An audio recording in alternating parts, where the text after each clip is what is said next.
Come closer, my friend. The fire doesn't bite, it only listens. There are stories that beg to be told quickly, and then there are stories like this one, stories that insist on patience. Tonight's tale is not meant to shock you. It is meant to settle inside you, because what I'm about to tell you was not imagined. It was not embroidered by time. It was spoken aloud, in courtrooms, by trembling voices. This is a story written in ink and blood, and once you hear it, you may never look at heroes quite the same way again. To understand this story, you must first understand its world. France, early 15th century, a land exhausted by war. The 100 Years' War had lasted longer than many people's lifetimes. Villages were burned and rebuilt, then burned again. Fathers marched away and never returned. Children learned hunger before they learned hope. In such a world, cruelty blended easily into daily life. And when cruelty becomes ordinary, evil finds room to grow. But before we go any further, let's take a sip of coffee. Gilles de Rais was born around 1404. He did not rise through bravery or merit. He arrived already standing above others. His family owned vast lands. Castles dotted the countryside under his name. Entire villages answered to his authority. From the moment he could walk, others stepped aside. No one corrected him. No one restrained him. And no one ever taught him that power has limits. Gilles lost his parents young and was raised by a grandfather who adored him. The boy wanted horses. He got them. He wanted servants punished. They were punished. He wanted silence. Silence followed. Even as a child there were whispers, cruelty, sudden rages. But wealth has a way of muffling concern, and fear has a way of keeping mouths closed. As Gilles grew, war shaped him. He was trained to fight without hesitation, to strike without doubt, to obey without reflection. Battlefields taught him something important, that screaming does not last forever, that bodies are fragile, and that authority feels strongest when someone else is helpless. For many men, war scars the soul. For Gilles de Rais, it sharpened something already broken. Then came a girl who changed everything. Joan of Arc claimed God spoke to her. She rallied armies. She inspired a nation that had almost given up. Gilles followed her. He did not merely march behind her banner, he stood beside her. They rode together, they planned campaigns together, they shared victory. History would remember them as symbols of hope, but symbols rarely show what stands in shadow. On the battlefield, Gilles was fearless. He charged where others hesitated. He struck where others faltered. Men admired him. Enemies feared him. He did not flinch at blood. He did not recoil from suffering. And France rewarded him for it. Titles were bestowed. Lands expanded. Honor accumulated like armor. At barely 25, he became Marshal of France, one of the youngest ever.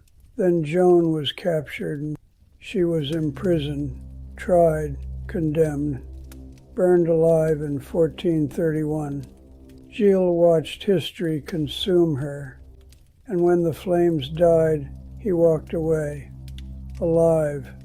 Something inside him never came back. Gilles returned to his estates and withdrew from the world. Court appearances stopped. Public life vanished. His castles became sealed realms of stone.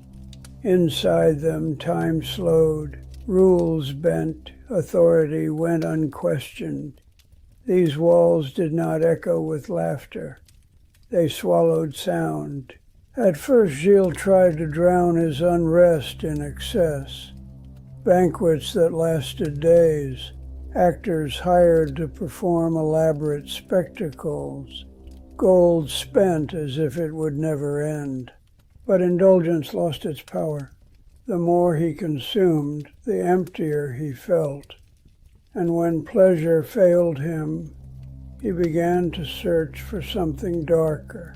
Gilles turned to forbidden knowledge. Alchemy promised wealth. Occult rituals promised dominion. Sorcerers promised secrets. He believed blood could unlock doors prayer could not. He believed sacrifice carried weight.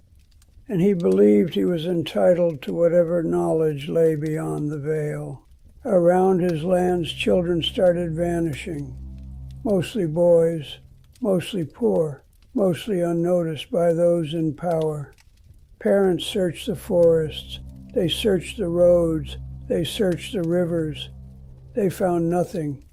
And in a land ravaged by war and famine, missing children did not alarm authorities. That silence was deadly. Servants were sent to nearby villages. They spoke gently. They promised food. They promised work. Some children were told they would learn to read. Others that they would serve a great lord. Trust is easy to steal from the desperate. One by one, children followed them through castle gates and were never seen again. Inside the castle's doors closed. Servants later testified to screams that echoed through corridors, to blood-staining floors, to bodies carried away under cover of night. Some children were murdered quickly, others were not. The walls kept their secrets, and those who witnessed too much were reminded. They lived at their master's mercy. This was not chaos. It was repetition. Gilles followed routines, chose similar victims, repeated rituals. He derived pleasure not only from killing, but from control, from fear, from watching resistance fade. Power, once tasted, demanded more. How many died? Even history cannot answer. Gilles confessed to dozens. Witnesses suggested far more. Records were lost, bodies destroyed.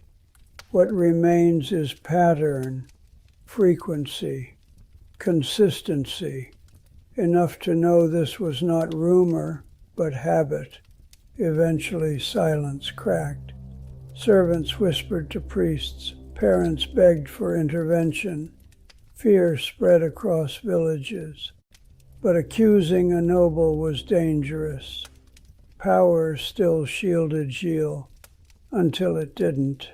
In 1440, Gilles was arrested, not for murder, but for a dispute over church property, a small crime, a fatal mistake.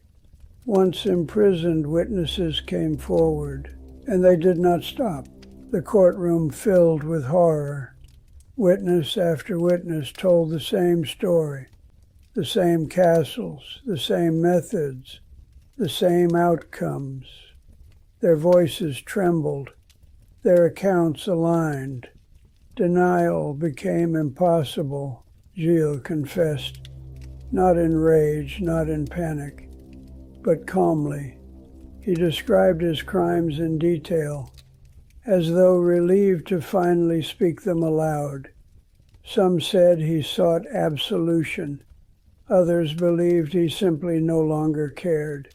Yes, torture existed, but details matched, accounts overlapped. Witnesses corroborated each other. Too many pieces fit together.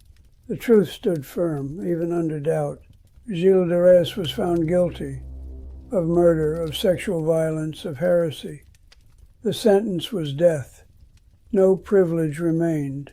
On October 26, 1440, Gilles was led to execution. Crowds gathered. Some prayed, some watched in silence. The man who once rode beside a saint now faced the rope. He was hanged. then burned. His castles fell quiet. His name became a warning rather than a title. Joan of Arc became a saint, and Gilles de Rais became something else entirely. The most frightening monsters are not the ones who lurk in shadows.